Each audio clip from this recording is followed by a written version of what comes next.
Let's reflect, Riyadh, first of all, on Friday night. I know you were at the Vitality Stadium for Bournemouth against Manchester United. The Sun on Sunday have a little piece about Red Devils in ref rant, hopping Ahmad, raging United baffled by Diallo pen denial. They look like they might be making their feelings known to the PGMO. Have they got a point? Because there was a few controversial decisions in that game. You know what, I think they do have a point. My colleague Mike Keegan as well has reported that they are going to be going to PGMO about this. Look, I think it's about their gripe was the inconsistency, and we have this talk, don't we, quite regularly about the application of the rules changing from one game to the next. This was literally almost very, very similar incidents within the same game, and that's what really sort of boiled Michael Carrick afterwards, and Bruno as well, because there really wasn't that much difference between the Maguire challenge on Evan Nilsson and Trofer on Ahmad literally a few moments beforehand. And I think that's what makes us irate, really, when VAR is meant to be this kind of safety net that catches these errors and sort of brings everything, all the decisions in line with one another. That didn't happen. So I could understand why they were angry. As a personal point of view, and we were just talking about this off air, I actually thought all of the penalty calls in that match, all three of them were soft. But there has to be a level of consistency, doesn't there? How can one be a foul and one not? And that was really the sort of crux of what Michael Carrick was complaining about. And I think it resonates with all of us. We just want to understand what is a foul, what isn't a foul, how can it change within the space of one half, let alone from game to game. Charlie, in the Sunday Mirror, they've picked up on this as well as Manchester United maybe approaching the PGMO. Their headline is about Bruno Fernandes. It's farcical. You can see what they've done there. VAR is not going to go anywhere. We accept that. Is it just the way it is applied that needs to be amended and looked at? Well, in this country, I mean, look, we've just had the Champions League programme, haven't we, in Europa League? And, with the odd exception, we don't talk about issues with VAR in the Champions League or in international football as much as we do in the Premier League. And look, and the other leagues have got their issues as well. It's just not the Premier League. You see some terrible ones in Serie A and stuff. But if UEFA can get it right most of the time, why can't the Premier League? And I agree with Riyadh's point. It's about consistency rather than the fact that I think with this season we've seen a lot of soft penalties. Players are diving, and we always know that players are told to go down, minimal contact. But it's got a bit silly now, But if a penalty's been given and that's the rule, well, that's the rule. But you've seen as soon as you see a player throw their arms up in the air when they're getting a sort of a slight, knock on their shirt, tug of the shirt, or knock on their ankles, you know they're diving. But now it just seems that that's the way you can win the penalty. You can't blame them for doing that. But I would like to see all those shouts ignored. I was at a championship game yesterday, and obviously there's no VAR, but the game just carried on. Players, for them to hit the ground, they needed to be tackled quite hard. That's not the case in the Premier League.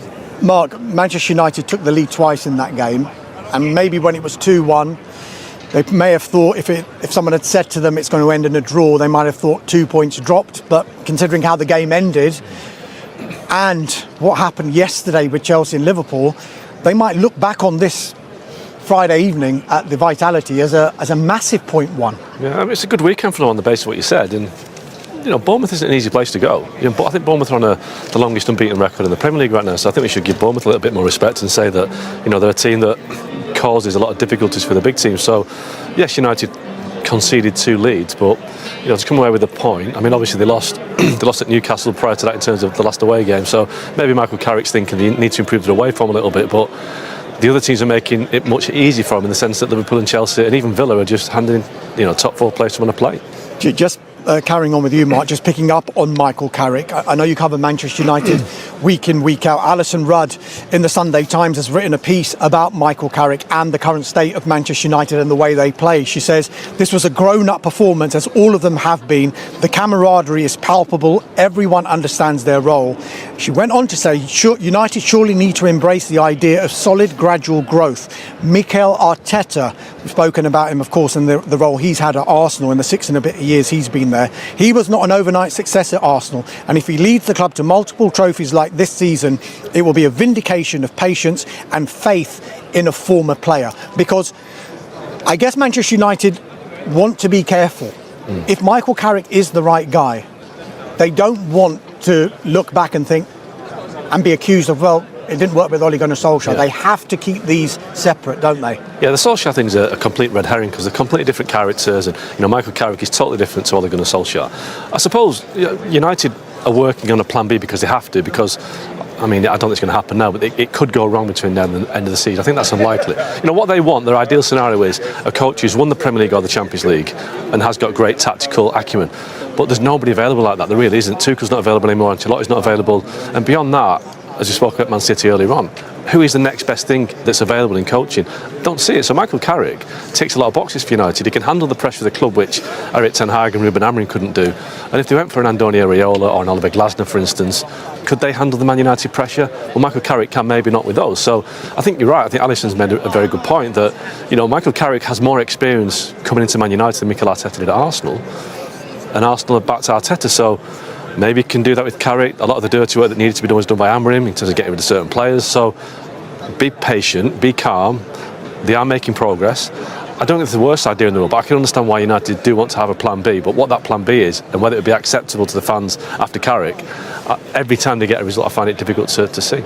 Yes, that was Tony Adams and Sean Goater walking behind us. We'll be speaking to them later on this afternoon on Sky Sports News, by the way. Riyadh, just picking up on what Mark said there, are the candidates for this role being reduced by the day and increasing Carrick's chances of getting this role? Because as Mark said there, Thomas Tuchel staying on at England, Carlo Ancelotti might have been another contender for that role. Are we then going into the rivals for Carrick and the realistic ones, the likes of Glasner and Iraola? And if that's the case, should they then stick with Carrick?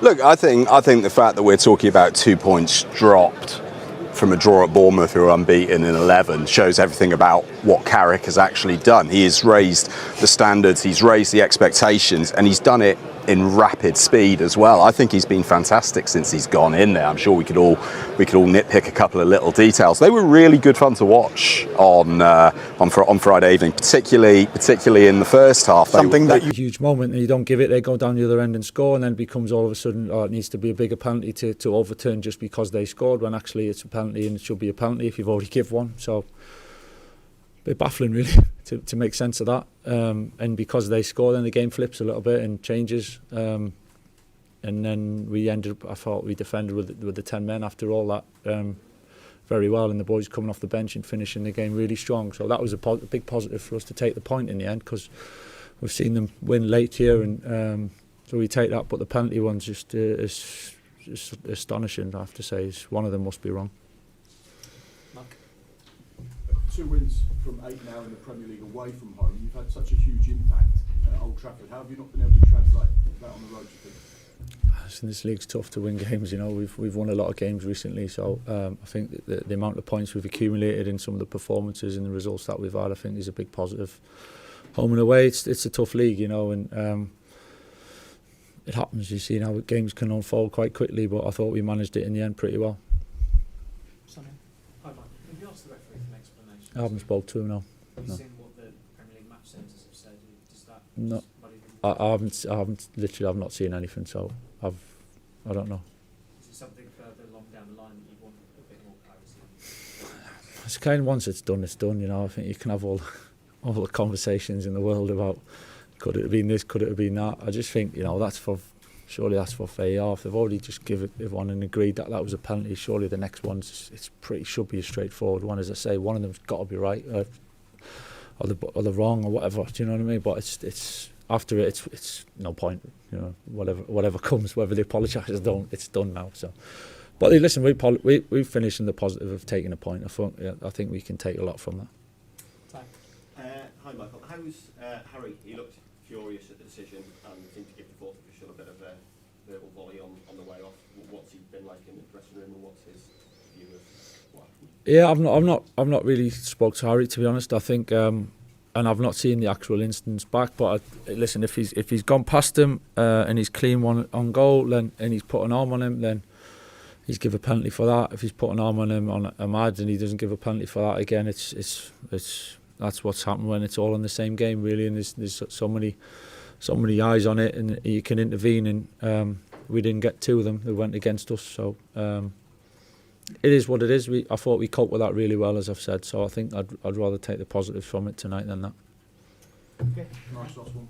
Obviously, big news today about Kobe Manu and a new contract potentially for Harry Maguire. How significant could that be for the club? And obviously, Kobe being 20, Harry being really experienced.